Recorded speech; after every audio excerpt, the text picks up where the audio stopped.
को ही ईश कहा गया। जगत ईश्वर है।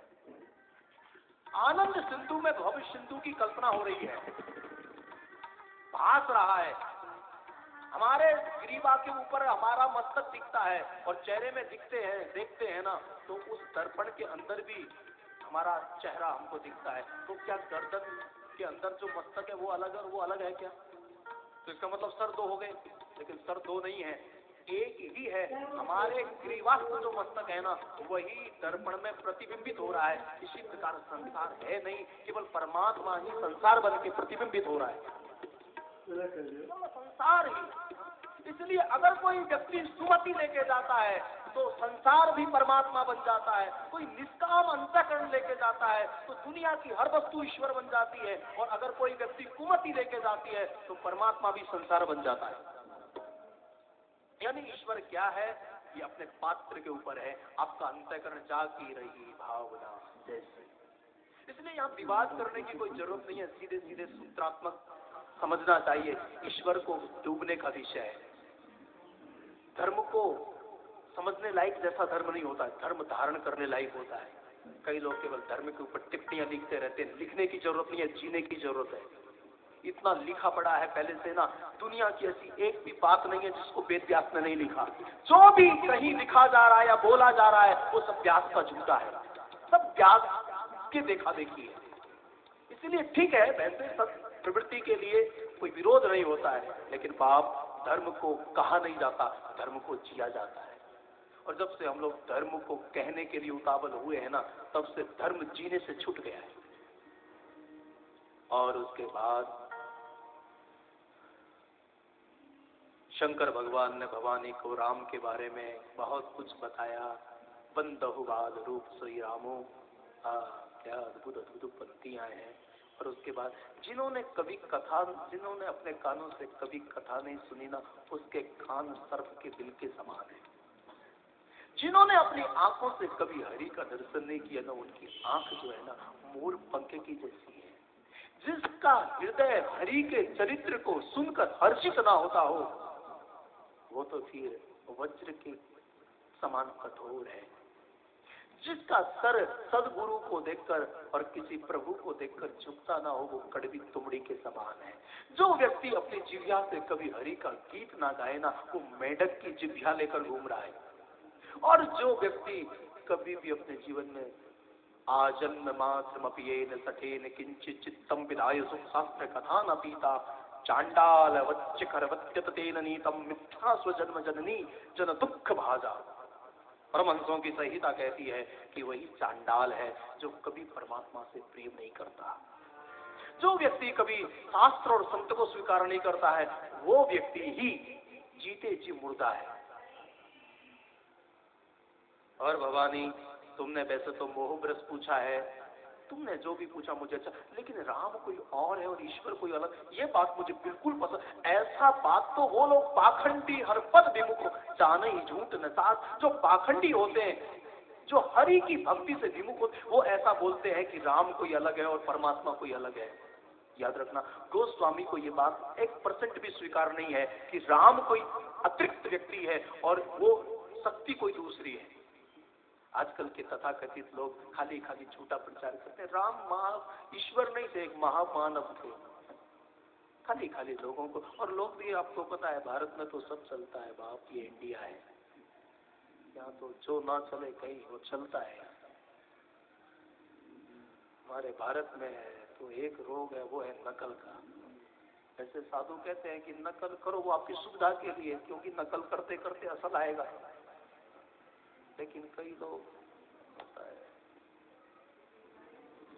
मैं कभी कभी वो बोलता रहता हूँ, संतों से सुनी हुई बात है कि भारत का लोग, अमेरिका के व्यक्ति, जापान के लोग एक जगह मिले, तीनों को स्वागत में चाय पिलाई गई। अमेरिका वाले ने चाय पी, गिलास को सीधा रखा, जापान वाले ने चाय पी, गिलास को उल्टा रखा, भारत वाले ने धीरे धीरे चाय पी और सोचा कि मैं क्या करूं, गिलास को कैसे रखूं, तो ना सीधा रखा ना उल्टा रखा, ऐसे ही डाल दिया।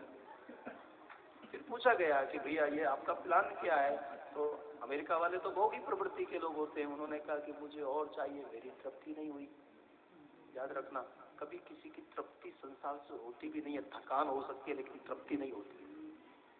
हम लोग कितना भी खा लो, कितना भी भोजन कर लो, भले ही उधर में जगह नहीं हो लेकिन तृप्ति नहीं होगी। तृप्ति शब्द अलग है। तृप्ति अगर आध्यात्मिक दृष्टि से देखा जाए ना, तो तब कथा व्रतम तृप्त जीवनम।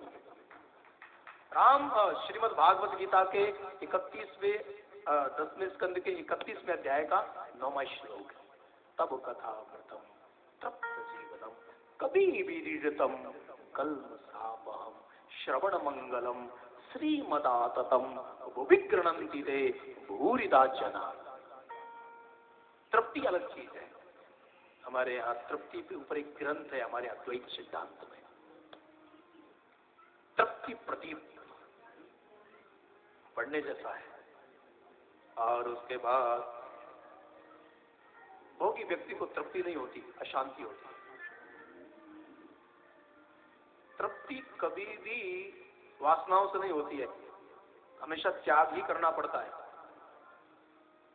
याद रखना, अगर शांति चाहिए ना तो त्याग करना पड़ेगा। और भैया त्याग करने के लिए मति शुद्ध होनी चाहिए, शुद्ध मति ही त्याग कर पाएगी। वरना कई लोग शरीर से किसी चीज को छोड़ देते हैं लेकिन मन से उसी का चिंतन करते हैं, वो दंभ है, पाखंड है। इसलिए आध्यात्मिकता में पाखंड नहीं चाहिए, यहां सहजता चाहिए। मनसस्येकम वचनस्येकम कर्मस्येकम महात्मनाम। जो वाणी से कहा जाए वही आचरण में होना चाहिए, और जो आचरण में है वही जीना चाहिए। वरना तो बोलते कुछ और हैं, कहते कुछ और हैं, जीते कुछ और हैं। बातें ज्ञान की करते हैं और आचरण धोखा है। और उसके बाद अमेरिका वाले ने कहा कि मुझे और चाहिए। जापान वाले को पूछा कि आप, उन्होंने कहा बस बस बस मुझे नहीं चाहिए। वहां के लोगों की प्रवृत्ति थोड़ी संतुष्टि प्रवृत्ति के होते हैं। और फिर भारत वाले को पूछा कि भैया न तो सीधा रखा है ना उल्टा रखा है, तेरा प्लान क्या है? उन्होंने कहा मैंने तो सोचा है कि अगर आएगी तो पी लूंगा, वरना कोई बात नहीं। भारत तो भारत है, कुछ भी कहो। परम श्रद्धेय बाबा डोंगरे बापू तो कहा करते थे कि जिसका मन भक्ति में है हम उसी को भारतवासी कहते हैं। मेरे भाई बहन, भारत में जन्म लिया है तो भारत की महिमा को समझो। मुझे कुछ भी कहो, सच। अगर पतन है ना, ये अगर पतन है ना तो तन है। जीवन में पतन की जो महिमा है ना, भगवान करे हमारा देश बहुत अच्छा हो। ईश्वर से हम तो साधु तो संकल्प कर सकता है, गौएं भी अति मधुर दुग्ध की रहे बहाती धारा। भगवान करे हमारे देश की गायों की सेवा होनी चाहिए। वरना अगर गाय को काटा जाएगा, गोपी को जलाया जाएगा, गीता को बुलाया जाएगा और गंगा को दूषित किया जाएगा, तो फिर भारत को भारत कहने में भी शर्म लगेगी। फिर भारत के पास बचेगा क्या? ईश्वर करे हमारे देश में फिर वही, जहां हर घर में, यानी जो रख सके उस घर में देसी गाय होनी चाहिए। आजकल गाय को लेकर जो बातें होती है ना, ये विदेशी जो गाय है ना, ये बड़ी अद्भुत बात है। भैया विदेशी गाय के 20 किलो दूध के बजाय देसी गाय का 4 किलो दूध भी अच्छा होता है। जरा समझो उसको। अभी 2-3 दिन पहले हमारे गुरुदेव हरिद्वार से पधारे थे, यहाँ भी आए थे। हाँ, वैसे तो उस अवस्था में पहुंचने पर महापुरुषों के चित्त में कोई संकल्प शेष नहीं बचता है, लेकिन फिर भी लोक कल्याण के लिए आप आदेश देते हैं कभी कभी कि भारत में देसी गाय की सेवा होनी चाहिए और उनका खोया हुआ सम्मान पुनः उन्हें मिलना चाहिए, वो उसका अधिकार है। गौएं भी अति मधुर दुग्ध की रहे बहाती धारा, सब साधन से रहे समुन्नत भगवन देश हमारा। प्यारे तिरंगे तेरे कारण वीरों ने दम तोड़ दिया। प्यारे तिरंगे तेरे कारण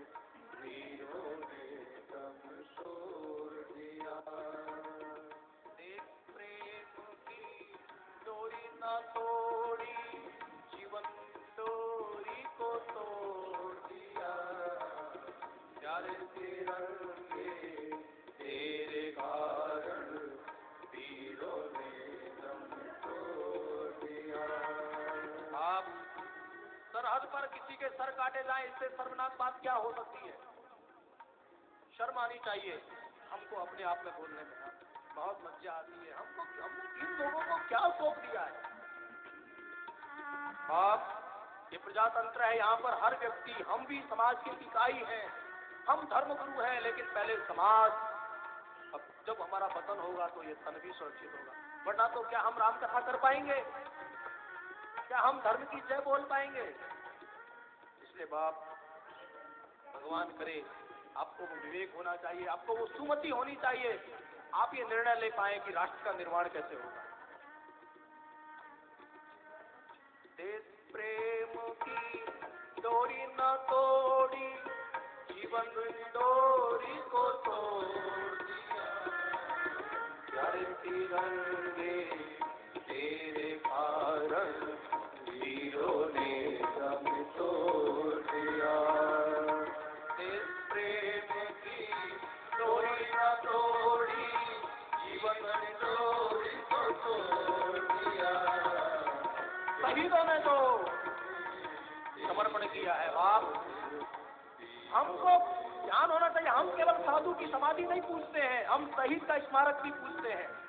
जितना सम्मान हम साधु की समाधि का करते हैं ना, उतना ही सम्मान हम शहीद के स्मारक का करते हैं। हमारी दृष्टि में, मैं अपनी बातें कर रहा हूँ, हमारी दृष्टि में शहीद का बहुत सम्मान है। या तो जो भजन करते हुए अपने शरीर को सुमति के चलते हुए समाज में जीवन जिए, उसको हम पूजनीय माने, वो समाज का आदर्श है। चाहे भले ही वो पैंट पहनता हो, पहने तो मुझे कोई परेशानी नहीं, वैसे प्रणाम तो देश को करना चाहिए, लेकिन अगर सद्विचार कहीं से भी मिले तो वो सम्माननीय है। और या फिर जो राष्ट्र से गौरव लेकर सरहद पर शहीद हो गया,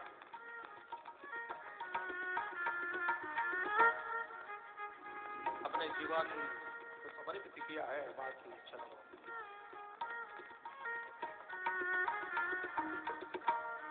शहीदों का जितना योगदान, भारत केवल आजाद नहीं, आबाद भी होना चाहिए। जीवन में स्वतंत्रता होनी चाहिए, लेकिन स्वच्छंदता नहीं होनी चाहिए।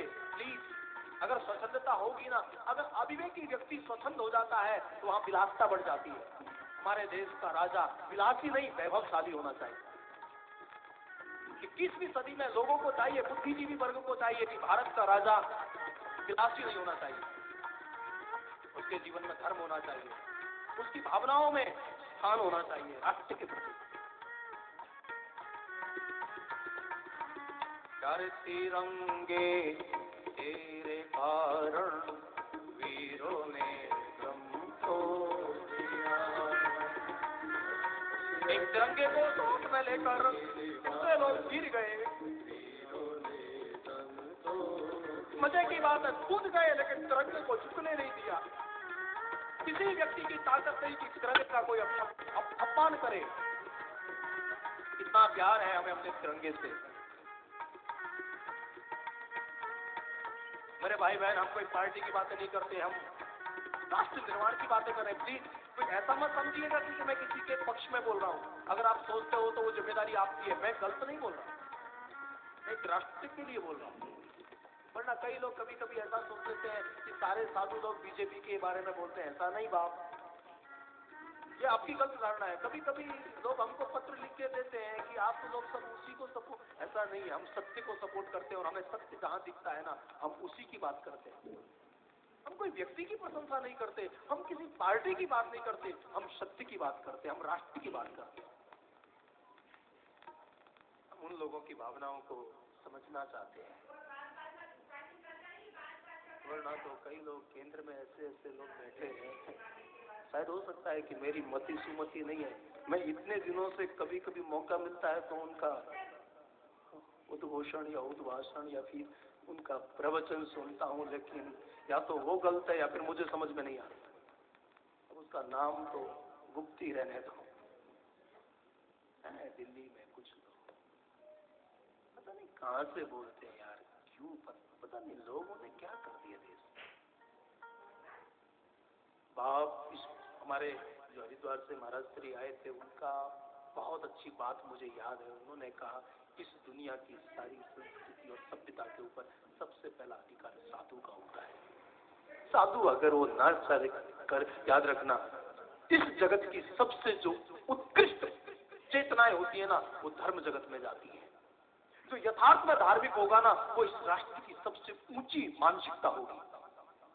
दुनिया की सबसे उत्कृष्ट चेतनाएं जो होती है ना, वो धर्म जगत को स्वीकार करेगी। इसलिए उसको पता है वो इंटरफेयर ना करे। लेकिन इसका मतलब ये तो नहीं कि फिर से सारी व्यवस्थाएं बिगड़ती चली जाएं और हम लोग केवल माला में जप करने वाले अब साधु भी 21वीं सदी में जी रहा है। केवल माला पर राम नहीं जपा जाता है, यहाँ राम के लिए जिया भी जाता है। अगर गाय के ऊपर प्रहार होगा और अगर देश का साधु कुछ ना बोले, गोपी को जला दिया जाए दहेज के लिए, गंगा को मैली कर दिया जाए और गीता को बुझा दिया जाए, तो साधु नहीं बोलेगा। सत्य को समझो, सत्य को अनदेखा ना करो। मैं मानता हूं प्रजातंत्र है। एक कोई हंस था, कहीं पर उल्लुओं की बैठक हो रही थी झाड़ी के अंदर। हंस ने कहा बहुत शांति है, वरना तो वहां तो बहुत धूप है, बहुत लू चल रही है, जेठ का महीना है। तो उल्लुओं ने कहा कि नहीं नहीं, इस दुनिया में कहीं सूर्य नहीं होता, क्योंकि उल्लू को सूर्य नहीं दिखता। अब वो हंस अकेला बेचारा, फिर वो जैसे ही झाड़ियों से बाहर निकले उल्लू, देखने लगे तो क्या उल्लू की आंखों से सूर्य दिखेगा? प्रजातंत्र था, इसलिए उन्होंने देखा कि बहुमत क्या है, तो बहुमत था। सारे उल्लुओं ने कहा कि सूर्य नहीं होता, हंस झूठ बोलता है, और एक संविधान पास कर दिया गया। पता नहीं क्या क्या कैसे कैसे कानूनों की चर्चा की जाती है। हमारे समाज को शर्म आती है सुनते। ऐसे ऐसे कानूनों की बात की जा रही है ना, सभ्य परिवार और सामाजिक जीवन के स्तर पर वो बातें सोचना भी अपराध है। हम पाश्चात्य देश का अगर नकल करनी चाहिए, अगर बुद्धि नहीं है तो नकल ही करो, लेकिन याद रखना चाहिए पश्चिम में जाकर तुम्हारा सूर्य भी डूब जाता है। व्यक्ति की बात छोड़ो, पश्चिम में जाकर क्या किस चीज, जो चीज सीखनी चाहिए वो सीखना चाहिए। हम कोई जड़ सत्यवादी नहीं है, हम सत्य का विरोध नहीं करते, लेकिन खाली खाली बिना देखे भी। मैंने कल आपको कहा, आज फिर कह दूं कि भारत के यहाँ की जो भूमि है ना, जो गंगा के किनारे जीता है, जो रेवा के किनारे जीता है, जिसने भारत की भूमि में जन्म लिया है ना, उसके एनडीए में धर्म है। इसलिए धर्मनिरपेक्ष बात करना यहाँ एक मानव के भावनाओं के साथ खिलवाड़ है। यहाँ के एनडीए के अंदर, जहाँ के संस्कारों में धर्म है। तुम धर्मनिरपेक्षता की बातें कर रहे हैं, यानी अधर्म सापेक्ष व्यवस्था चाहते हो राष्ट्र में।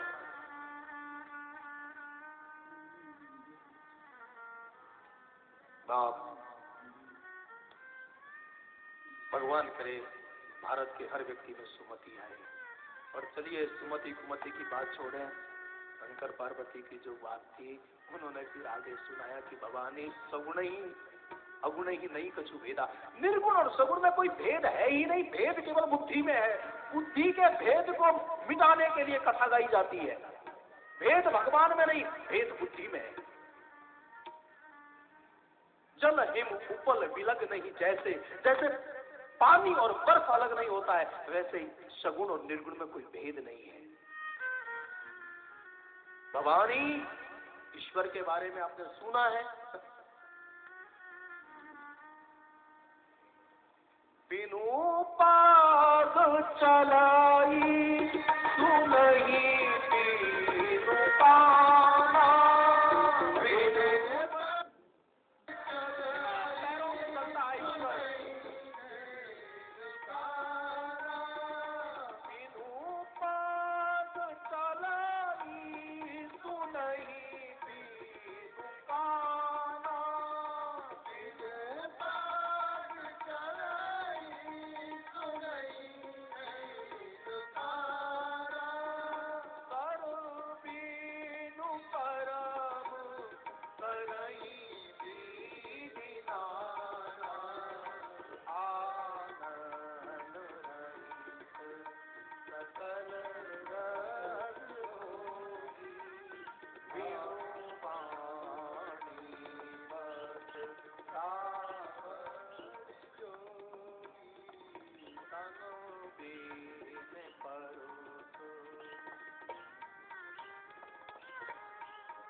हुआ